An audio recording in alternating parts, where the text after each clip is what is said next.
Welcome, everyone. Thank you for joining us today for episode 4. We are going to get started in about a minute or so, get everyone settled in, and then we'll kick off shortly. Thank you, Megan.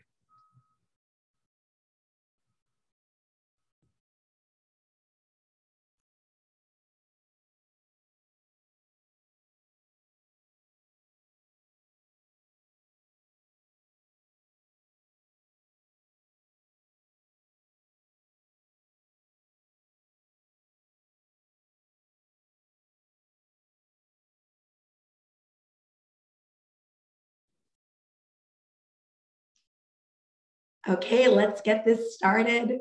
Welcome again, everyone, back for episode 4. And I think we're just getting started. I mean, we've had an exceptional season of sharks and one very much different than the next. And you are in for another amazing session. Before we kick it off, just a few housekeeping notes. We have 30 minutes of our C-suite meeting. Afterward, we'll debrief and we'll talk through how the meeting unfolded. And then you will have time at the end to ask our shark or our self-funding educators questions. So please feel free throughout the session to drop your questions into the Q&A box, and we will get to as many as possible. With that, I am going to kick this off to Keith Lemmer to introduce our sharks today. Thank you, Megan. Good afternoon, everybody. My name is Keith Lemmer. I'm the CEO of Wellnet Healthcare, and thank you for joining us in season 2, episode 4 for Shark Tank. Today, we're joined by Brian White, the Chief Operating Officer of Brown Advisory. Brown Advisory is an asset manager that's got about $150 billion under their house, and they make investments in the strategic marketplace and real estate and a host of other equity classes.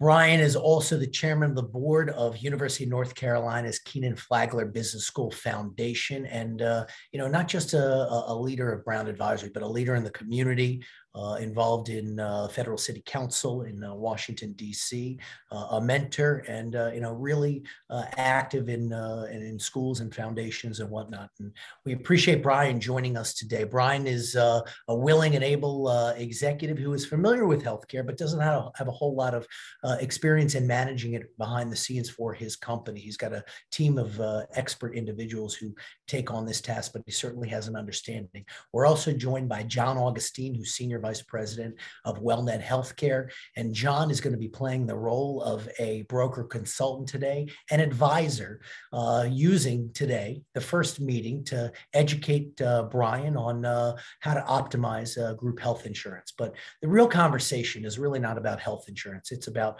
workforce development, culture, cash preservation, expense reduction, all of those things that tie to employees and the culture in the company. And with that, I'm going to turn the floor over to John to begin. John, take it away. Thank you so much, Keith. And Brian, thanks for carving out some time today. We appreciate this opportunity. As Keith said, I'll be playing the role of a healthcare consultant today.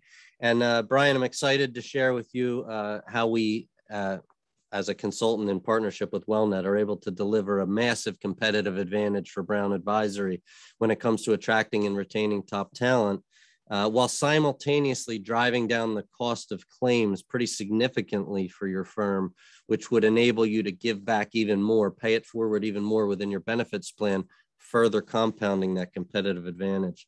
One of the things we'll talk about today is what I call healthcare's dirtiest little secret, and how you guys can start to take advantage of that if you're not already.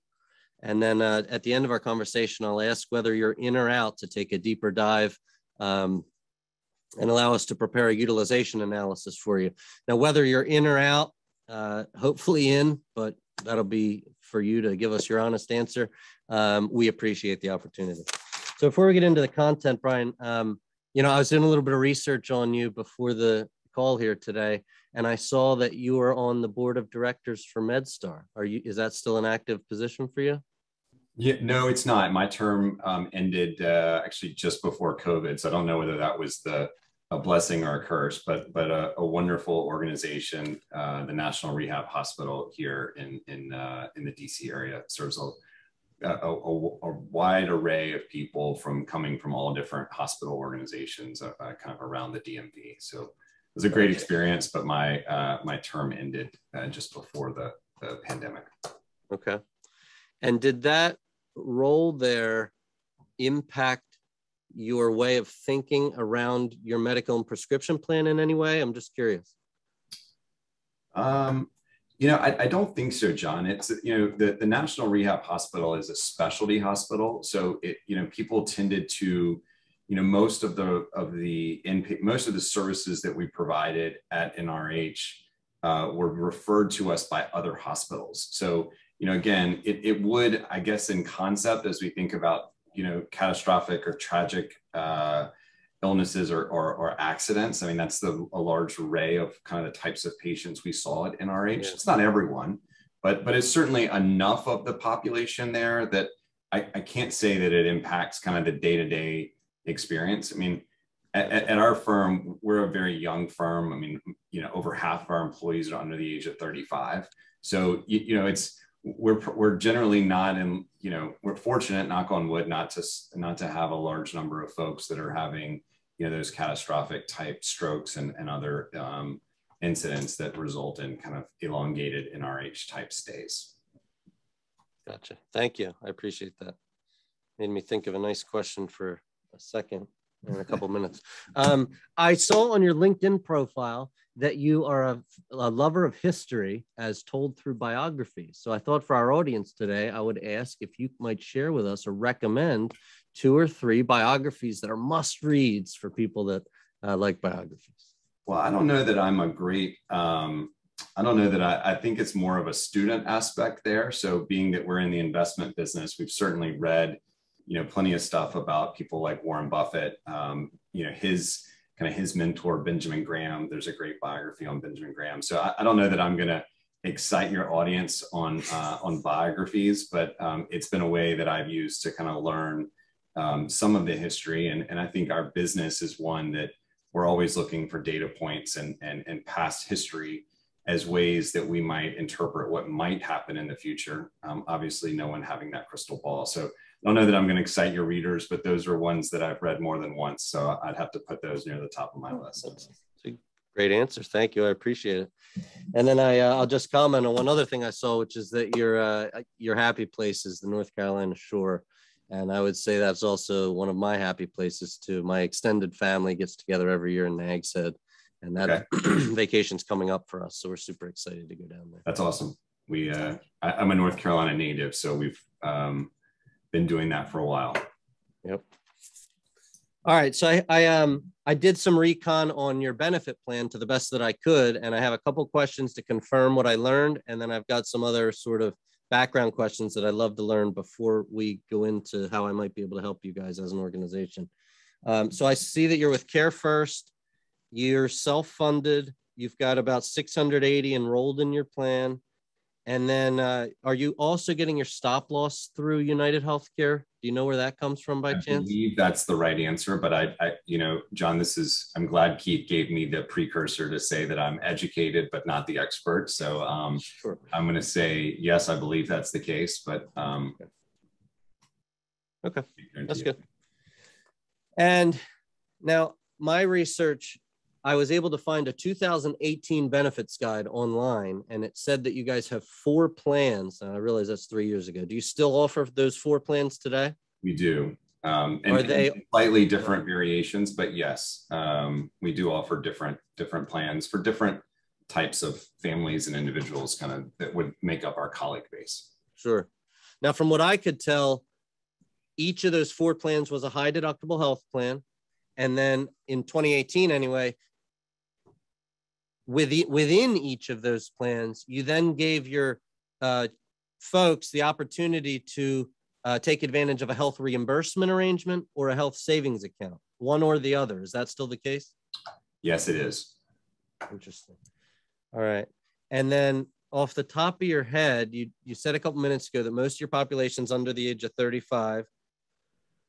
Do you have any sense of what percentage of the population is electing the health savings account benefit versus the health reimbursement arrangement? I don't know that number off the top of my head. Okay, that's okay.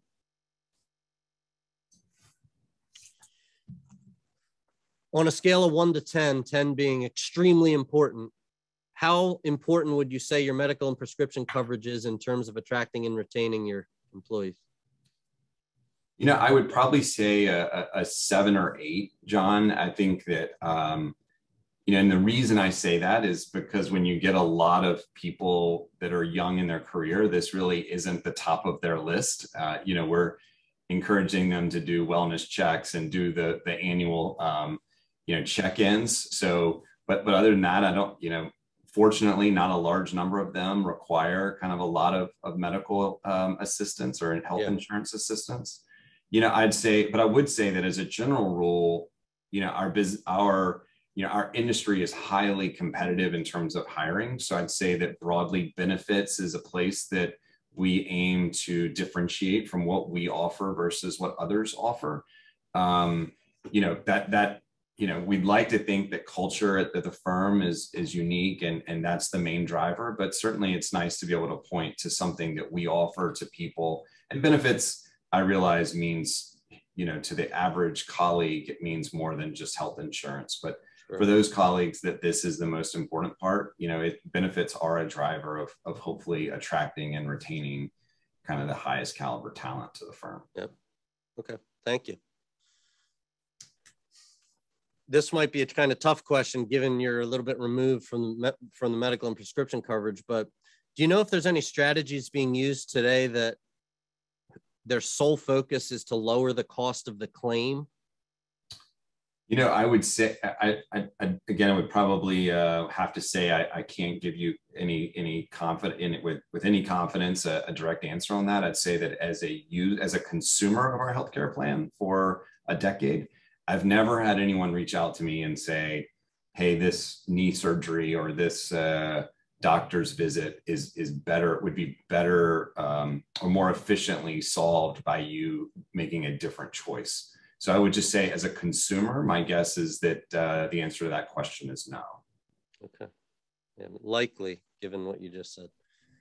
All right. So this is your likes and dislikes. You personally, in your management role, what would you say you like and dislike most about your medical and prescription coverage? I think that we have done a decent job of, because we are self-insured, we've done a decent job of creating ways where we can maybe be a little bit more flexible in the plan. So for example, if we change providers and there's, you know, a dentist that's off the plan, we kind of supplement kind of the basic cleaning and x-rays and something of that nature. So there's some flexibility there from a likes and a, you know, standpoint.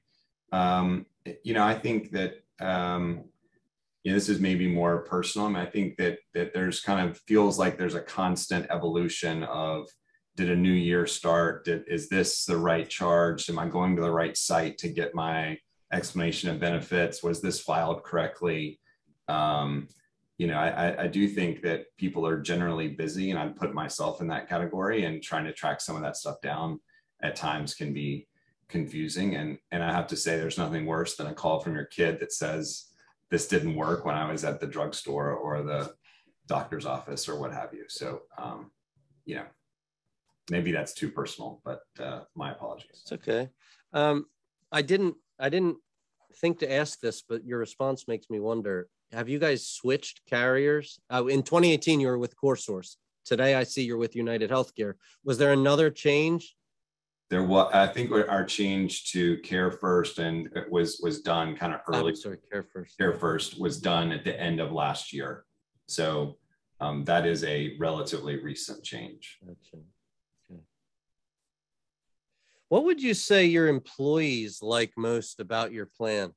Or maybe I should ask, what do they like least about your plan? What do you like least as a consumer?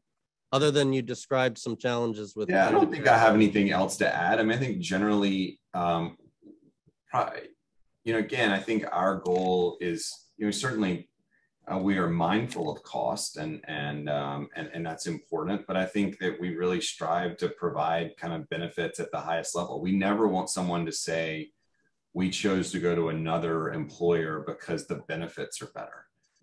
We hope no one ever leaves the firm, but, you know, we know that happens from time to time. So I don't have anything additional to add, but I think that in terms of, I think people generally view that our plan is relatively flexible and provides them kind of what they need.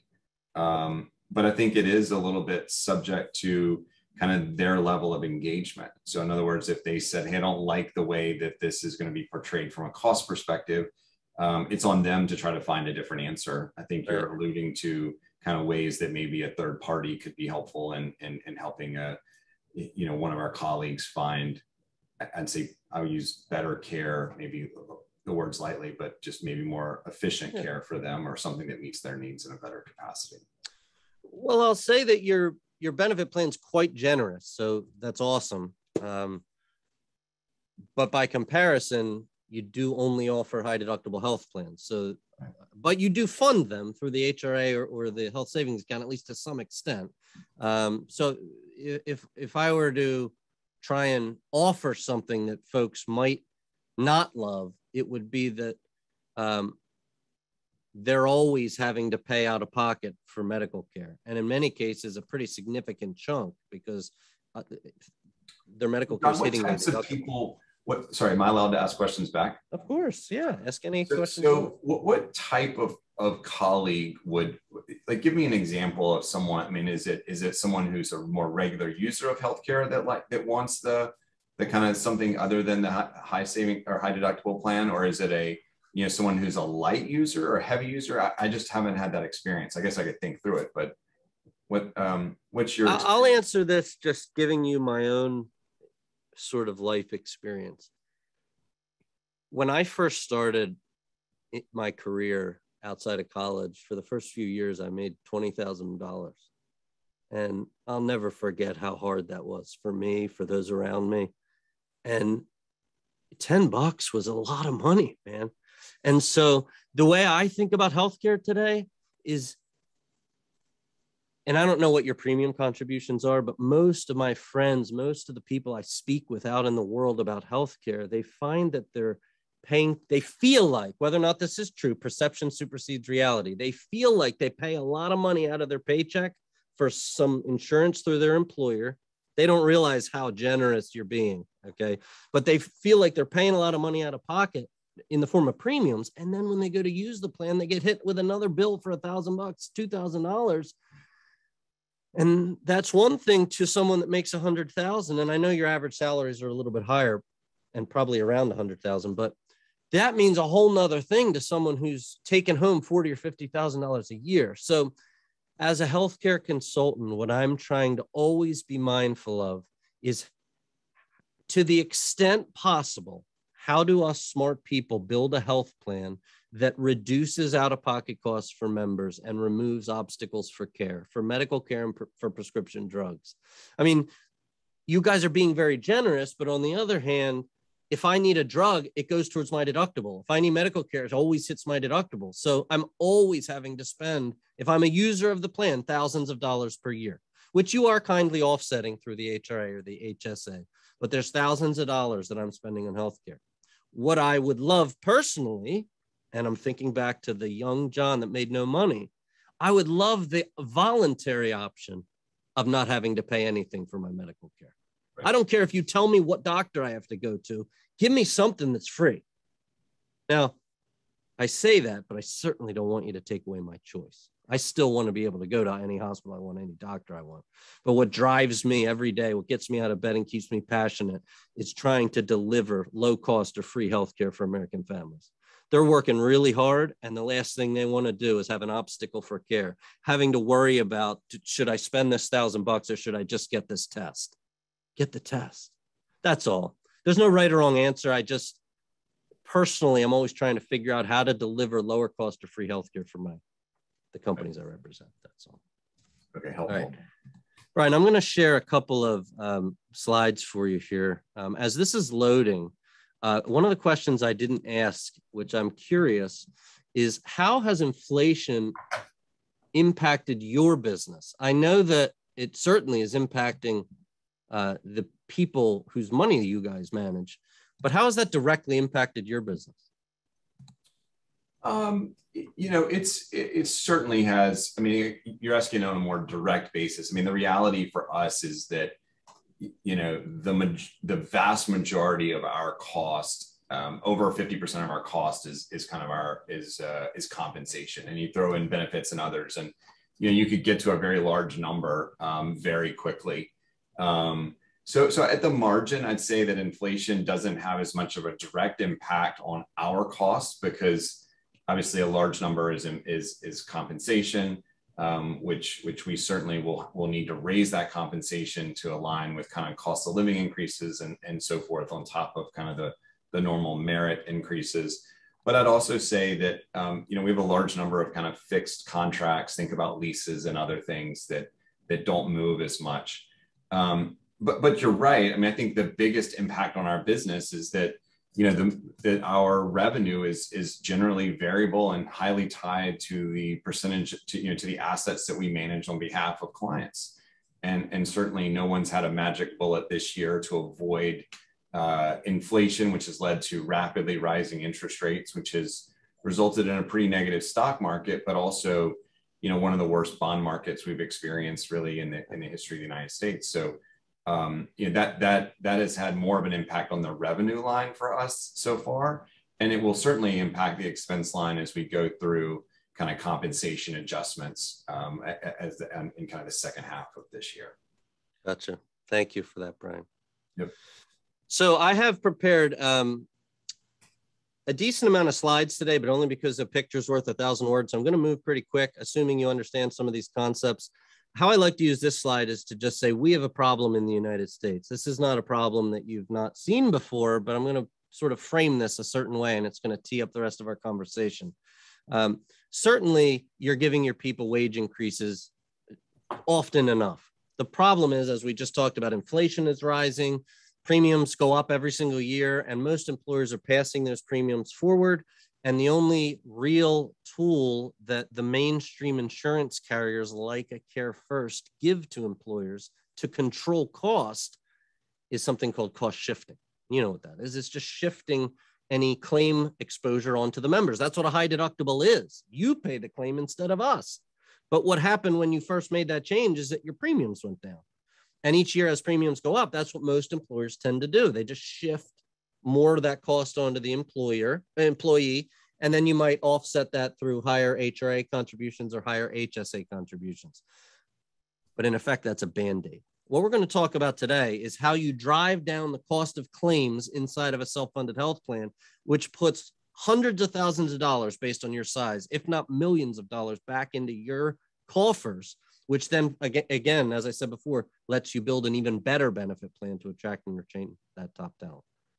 So I guess what I'll say here is, imagine being able to look a new recruit in the eye, Brian, for your HR staff. I guess I'm speaking for them. Imagine they look a new recruit in the eye and say, every single one of the things you see on your screen today can be gotten for free. You don't have to pay a deductible. You don't have to pay $5, $10, or $100.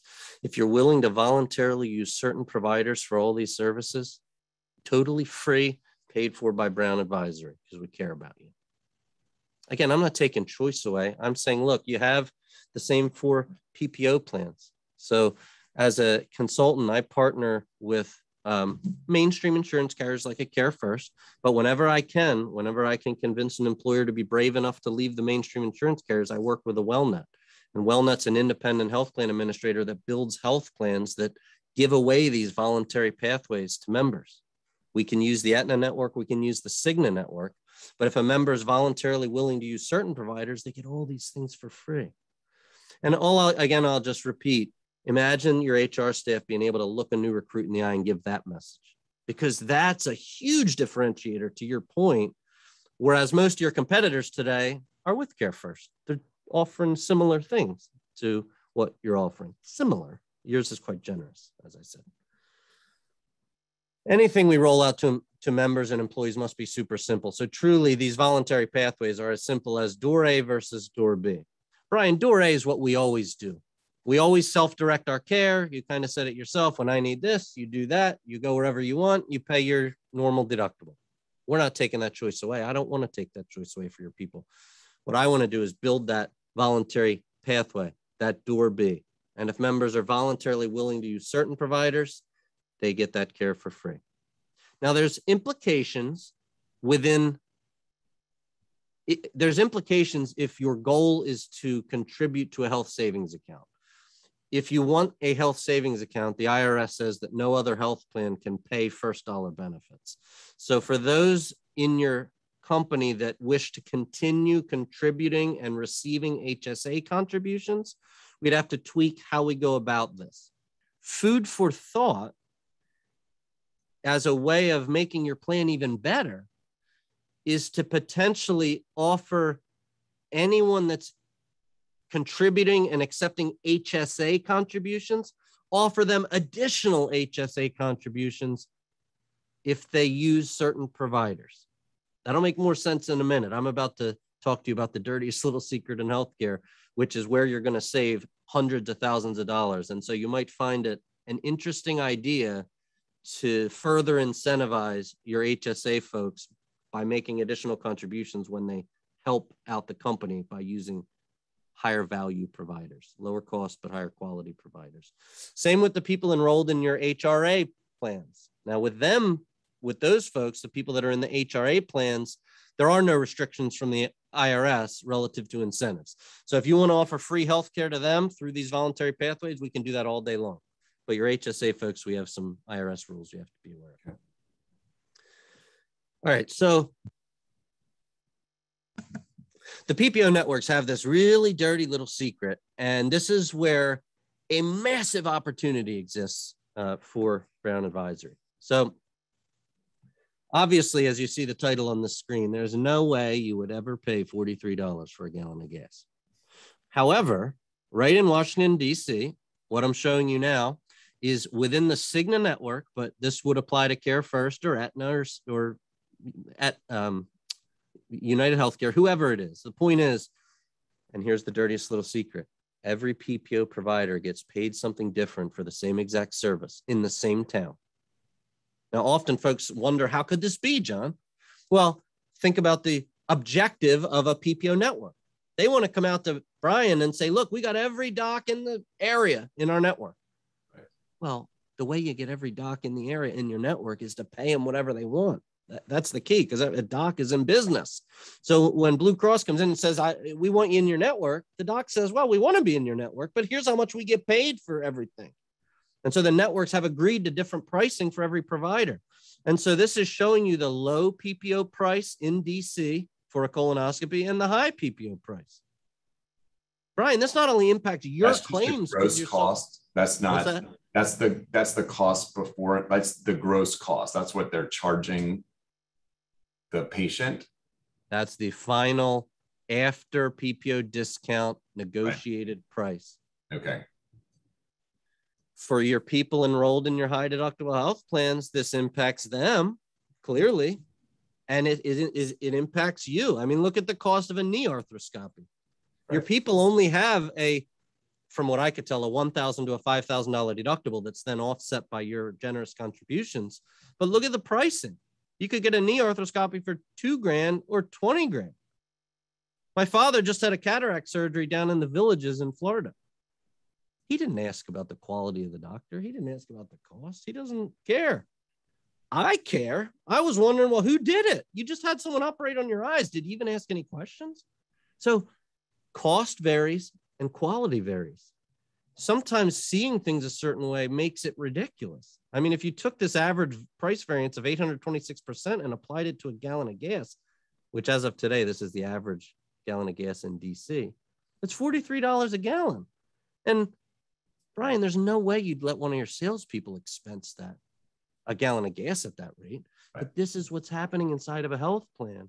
And this is how I work with Wellnet to drive down the cost of claims and build out voluntary pathways. If we smart people get our head around this and understand that high quality providers can be delivered at a fraction of the price of low quality providers, all we do is work together to build out the pathways and heavily incentivize people to use those higher value providers. Here's a different example right in DC. This is for knee replacements. This is why I asked about MedStar. Sibley for knee replacements has the highest quality in DC. Now this quality data is coming from Medicare's big database.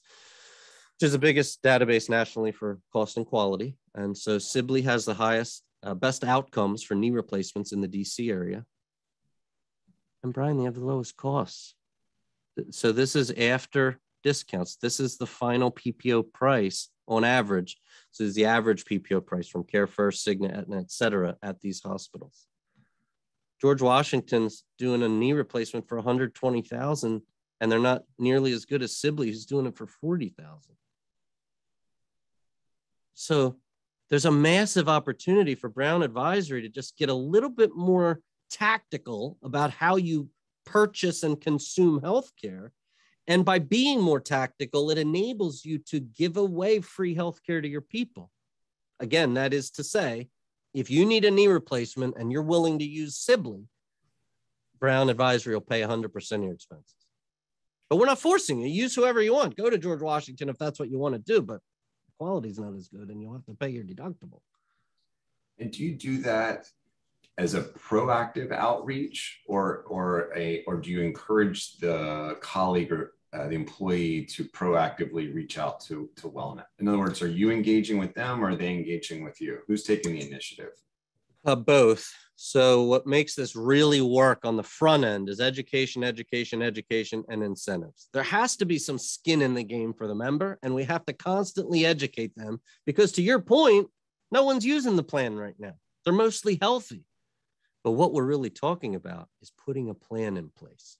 We need a plan, Brian. So when the catastrophic claim happens, when a knee replacement's coming down the pike, they don't go to George Washington, they go to Sibley.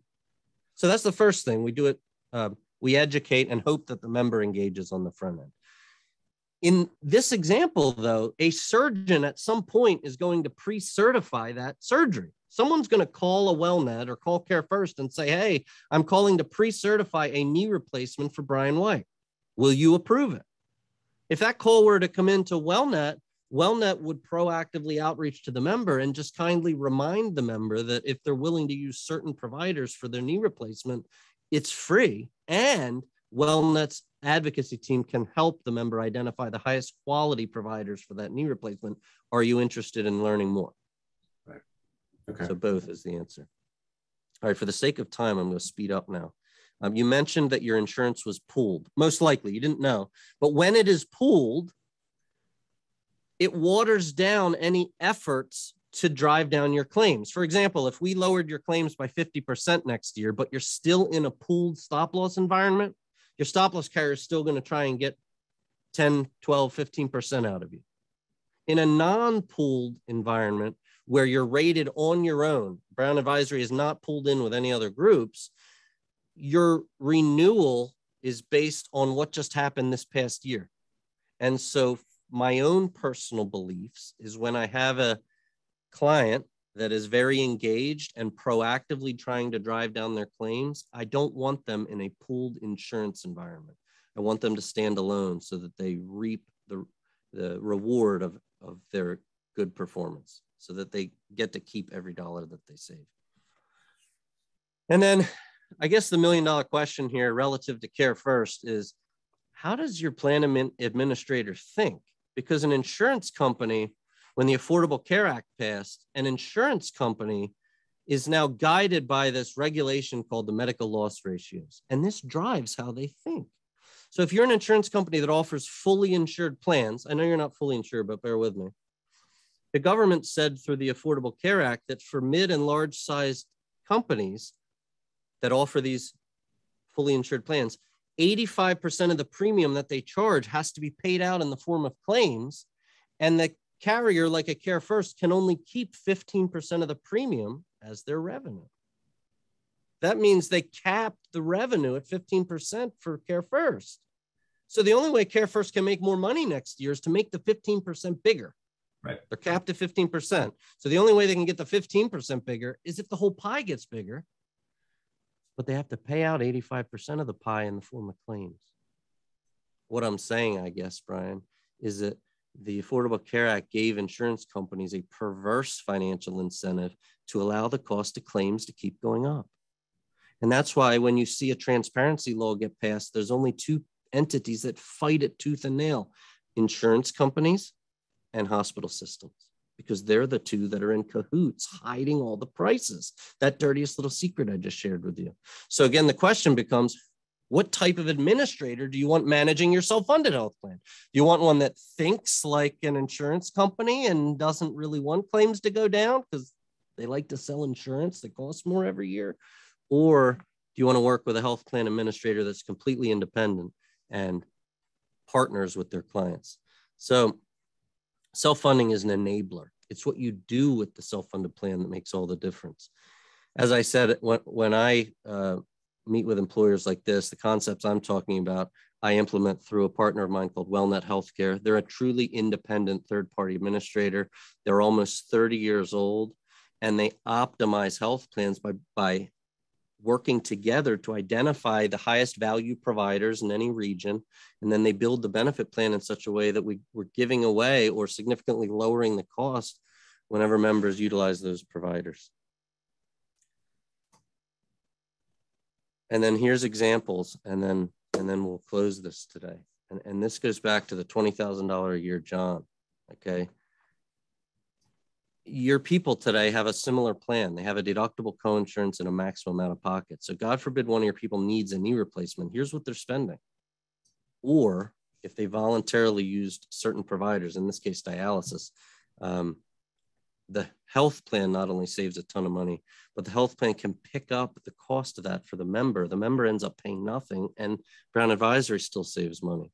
Here's a real example of a kidney transplant. The member would have had to spend $5,000. Instead, we guided the member to a center of excellence for transplants at Johns Hopkins, and the health plan saved money and the member paid nothing. So when I build these types of plans for my clients, we take what we call a crawl, walk, run approach, which means we would meet you right where you are, keep the plans that you have today, and then figure out how to enhance them by offering additional incentives to members whenever they use high-value providers. This is a slide which we'll share with you that lists a variety of the different ways we can create high-value utilization and drive down the cost of claims. Most of these are proactive, some are reactive, as you asked about. And then here's the in or out question with the Shark Tank, right? A deliverable that I would love to build for you, if you liked some of the things that you heard today, I'd love to work with your team to build out what I call a toolkit analysis, which is where we take last year's utilization through Care First and we scour it. And we come back to you and say, look, here's how much money we could have saved. So here's a comparable size group to you. And we showed them how to save $757,000. And that's money you can take and give back to your people through enhanced benefits, through free healthcare in different ways. So this is the deliverable I'd love to create for you. And so in closing, and I'm happy to answer any questions that you have, but in closing, since my time is up, Brian, I'd love to know if you're in or out for that analysis. Just that. Yeah, I think there's certainly parts of what you described that's really compelling. I'm a numbers guy and probably a skeptic by heart. So I've got my fair share of kind of follow-up questions, but it certainly warrants another discussion. Awesome. Thank you. So, Brian, do this, and thank you for being a participant in the Shark Tank today. What follow-up questions do you have? Pretend the meeting is not over and you've got a couple minutes to ask John some questions. I mean, I think so you take something like pooled reinsurance. We kind of blew through that pretty quickly, and I knew he was kind of running up on time, but so why would we have made a choice to be pooled? Are there size constraints? What's the benefit to being pooled versus non-pooled? I mean, that's an example that I'd want to understand, not having personally made that decision. What would have led someone to have made that decision, as an example? There's no right or wrong answer to this. Personally, I prefer non-pooled stop loss, but many other consultants prefer pooled. Clients' opinions differ. I don't know whether your insurance is pooled or not if you're getting it through United. United might, I keep saying that, Care First might have brought to the table an independent stop loss company. I don't know. But in my own experience, when the stop loss is bought from the mainstream insurance carrier like a Care First, often, but not always the case, often that insurance company is basing your stop loss premiums on the collective experience of all of their self-insured companies. And that's good if, Brian, if you're a company that kind of has their head in the sand relative to risk, and you're just hoping and praying that your plan runs well, it's probably good to be in a pool because you're self-funded and you want some of your risk offset. But if you're an employer that is engaging in the types of dialogues that we just talked about today, and you're really working hard to drive down the cost of claims, why on earth would you want to water down that benefit in someone else's insurance pool? You would rather be rated on your own, so that when you drop your claims 20% in a year or 10%, whatever it is, your renewal is commensurate with that. And it doesn't go up trend because you're in a pool. It stays flat or even reverses because you're being rewarded for your good experience. Okay, that's helpful. Brian, any other questions to John that needed clarification? Yeah, I mean, I guess the other thing that if you think about like incentivizing, getting to that zero cost plan is probably pretty attractive for the average person that just graduated from college and comes to work at Brown Advisory. But like, obviously someone's paying some cost. So how would the cost for Brown, who provides that zero, if we offered that $0 plan versus we offer something we do today, what's the change like on a relative basis? Are they roughly the same cost? Like what's the difference there to the firm? I recognize the difference. Purely from a cost perspective, if you think about the dirtiest little secret in healthcare that I shared with you, and that every PPO provider is getting paid something different for the same service, what we generally want to do is create a pathway for members to proactively seek out higher value care. Higher value means equal or better quality of provider at a lower price point. So in the long run, Brian, it's not going to be the case for 100% of claims. But if I took all your claims for the whole year, in the long run, when we all work together to drive higher value utilization, the overall cost of claims as paid by employees and as paid by Brown Advisory combined will be lower. There's no doubt about it because of that huge cost variance that exists. Now, to the extent that your employees are picking up more of that cost, or to the extent that more of the claims are lower cost claims, Brown might not save that much money, but your employees sure will because they got those big deductibles. But on the flip side, if you now start talking about catastrophic claims, kidney transplant, knee replacement, cardiac surgery, spinal fusion, that's where Brown is paying a lot of money for those claims. And God forbid you got someone going to George Washington University Hospital instead of Sibley. So we know as families, we want the best, highest quality healthcare for our people. That's what my advocacy team at Wellnet does for my clients. And on the cost side, we know that employers and employees and families want to minimize out-of-pocket expense. That's how we build wealth. So you're being generous by giving these folks all this cool contributions and stuff. I don't want them to have to use it. I want you guys to save money on claims and pay them even more. And then they don't even have to use it. So they're building wealth. They're getting free healthcare. It's easier for you guys to attract and retain. Helpful. Thank you. All right, John, thank you. Brian, thank you. So now I'm going to open up the floor. I'm going to ask you both a couple of questions. And so this is a two-part question, Brian, first directed to you. And the first part of the question is, how did John do building rapport? What did you think about his approach in the beginning?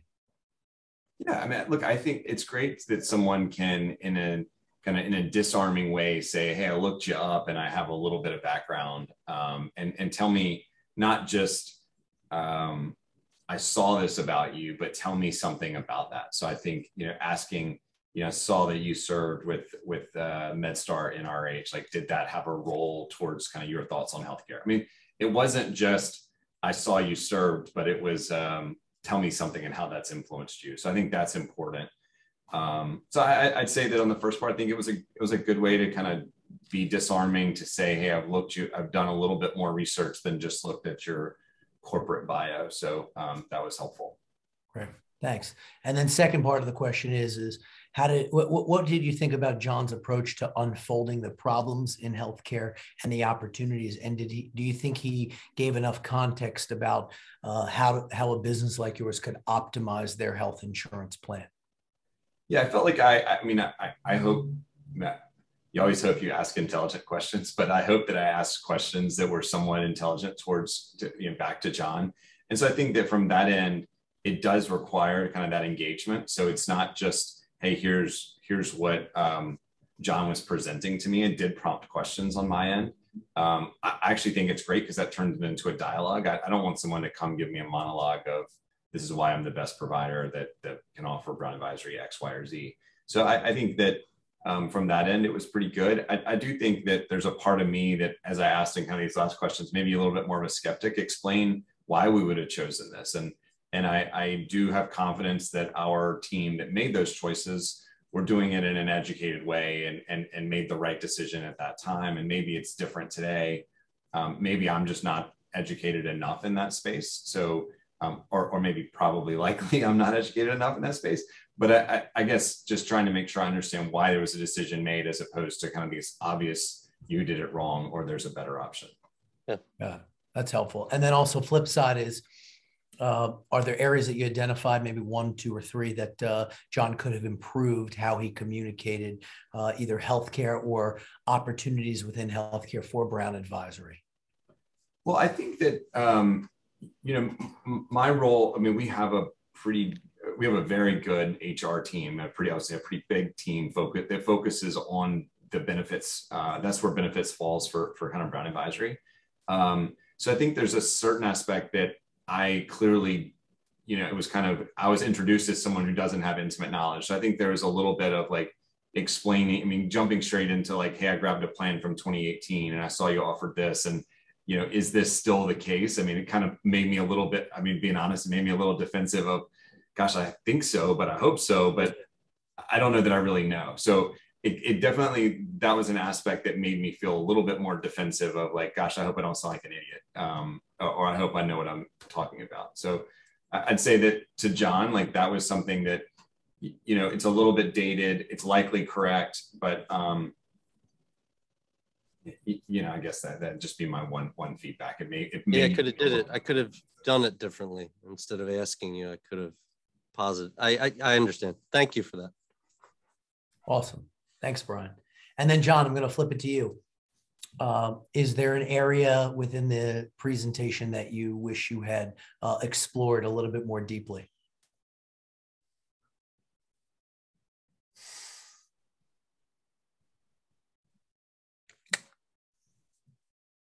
That's a good question. As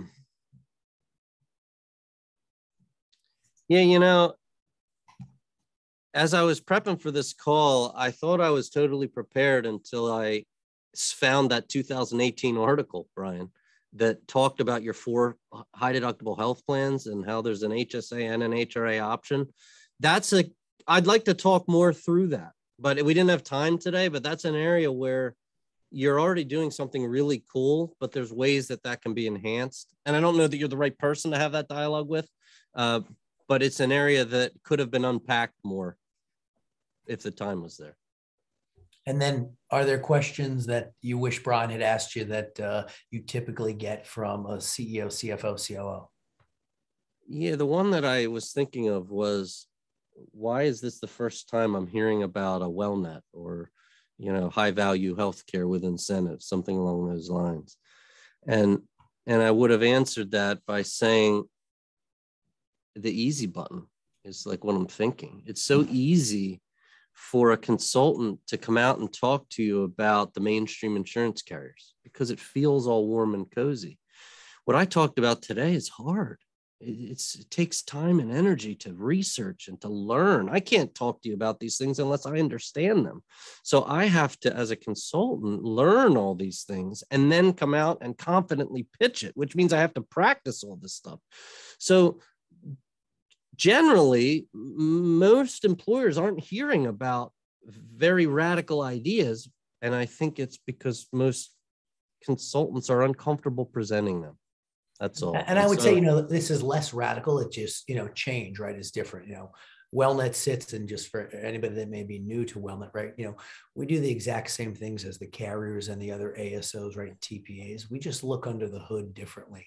We kind of feel like our area of expertise is reviewing the cost of the claim before it gets paid to avoid unnecessary dollars, and certainly a high degree of white glove service, right, high touch, follow up, follow through. But there's a bunch of items that are here in the questionnaire that I'm going to flip to both John and Brian, if you guys would humor me for a moment. I think there's about 5 or 6 items in here, but the first is I guess directed to John, explain how you identify and how you determine and measure quality in healthcare when it comes to hospitals and doctors. Can you touch on that? Sure. So let's talk about the baseline. The baseline is no one here or anyone in your family has any idea about the quality of any doctor other than what you might read in a newspaper, which is marketing. So what we do, what Wellnet's advocates do is they have access to several different tools. One of the, I'll list a few of them here, but Medicare's database for cost and quality, that's one of the places that we'll look. Healthcare Blue Book is one of the partners Wellnet uses. Vitals.com is a website. Healthgrades.com is a website. And then once we do our best to identify the quality of a provider, that's important. We do our best. We're just helping a member make the best decisions for them and their family. We will then even do Google searches to understand the bedside manner of a particular provider to make sure that although the quality is high, they're not Gargamel if we, refer the member in there. Sure.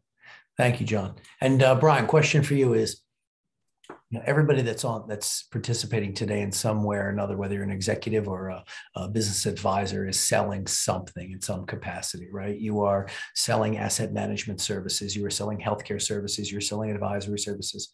How does someone typically approach you, right? How do you get a meeting with a guy like Brian White, who's a COO of a massive, company well known across the nation? Like, how does someone get your attention? Is it cold or is it only referral based, influence? Like, how does that happen typically? Yeah, I think that it's more often than not, it's a warm introduction. It's I'd also say that it does tend to involve something with a business or another industry, either another industry or a competitor in our business that's thinking about something similar. It gives some legitimacy to that phone call. I mean, a random number dials your office line.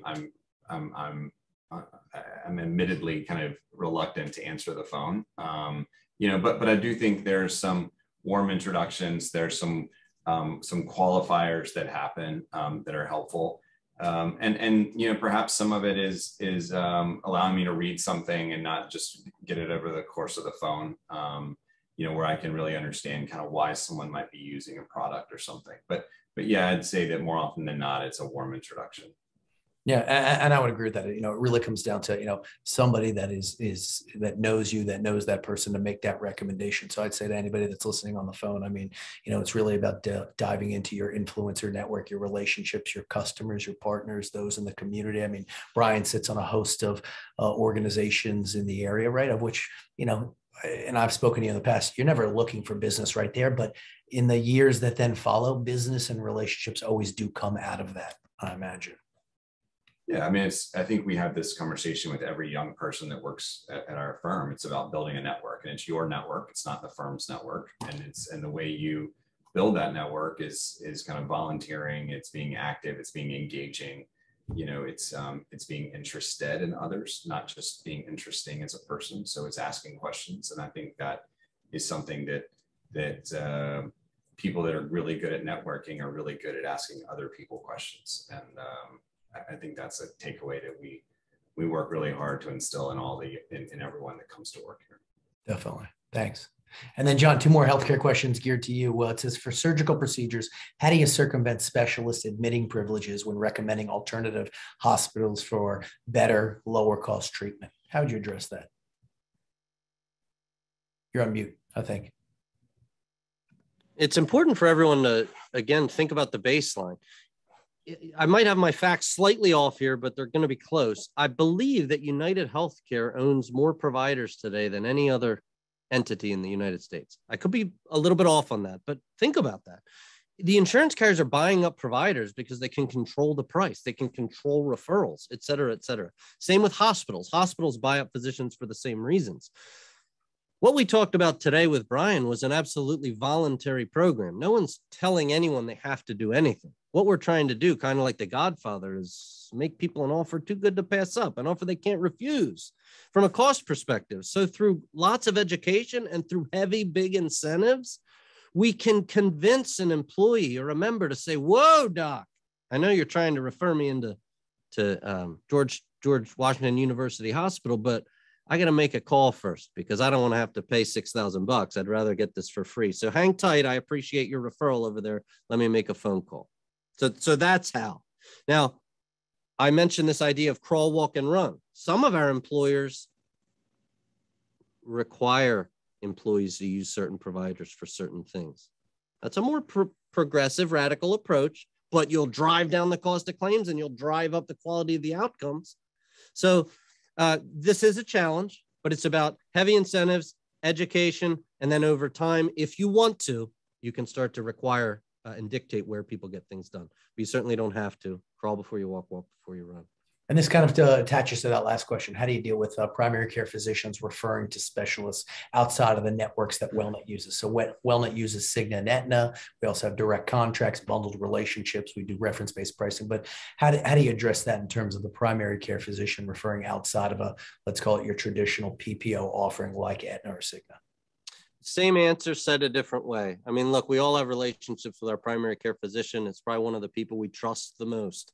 If you want to go where your primary care physician says, go right ahead. I'm not taking that choice away from you. All we're doing is working together as a team to create pathways to higher value care. And we want to educate folks about those pathways and incentivize for the use of those pathways. I want to give the $20,000 a year John Augustine an option so that he can make the choice that's most appropriate for his family. That's all. I don't want to tell someone what they can and can't do. I just want to empower them. Be the employer of choice that's giving something to these members that no one else is offering. Terrific. And then last question to Brian. I'm going to wrap up from here. So Brian, what advice or guidance would you give to another C-suite executive in terms of joining for a health insurance meeting, something like this, right? With, whether you have a white collar workforce, right? Your costs are in line, or maybe they're not, but, quality and cost are certainly important, but third biggest expense, fourth biggest expense is typically health insurance, and cash preservation, expense reduction, value creation are all part of and wrapped to, we believe, group health insurance from the studies and the conversations we have. What advice would you give to another C-suite executive to learn more about health insurance? Yeah, that's a great question. I think from my seat, I know that there's maybe a different decision that someone who's just focused on numbers would give than someone who's focused more on outcomes or recruiting might give. And so I think to make this a disarming conversation, but to include those that have made some of the decisions that got you to where you are today, I would benefit from having that person sitting with me and talking with John, not in a accusatory way, but just in a learning kind of less defensive manner that I felt more comfortable with, kind of, hey, how do we get here versus what decision can we make going forward in the right environment? Yeah, no doubt. We agree, by the way. Having the HR team as well as the finance team together in one room is typically the most beneficial. Oh, that's great. Thank you. All right. Thank you, everybody, for joining us in session 4, season 2 of this week's Shark Tank with Brian White, COO of Brown Advisory. We're taking the week off next Tuesday. We'll be back Tuesday, June 28th at 1 p.m. Eastern with Brett Schulman, the CEO of Cava, the fast casual chain that is shaking up the food environment around the country. They compete with Sweet Green and Roadie and every other fast casual restaurant. These guys are shaking it up. And so Brett's got some interesting items to share about healthcare. We'll see you in 2 weeks. And Brian, thank you again for giving us the time and your advice, your experience in learning more about how to optimize group health insurance plans. Great. Thanks, John. Thanks, Brian. Thank you all.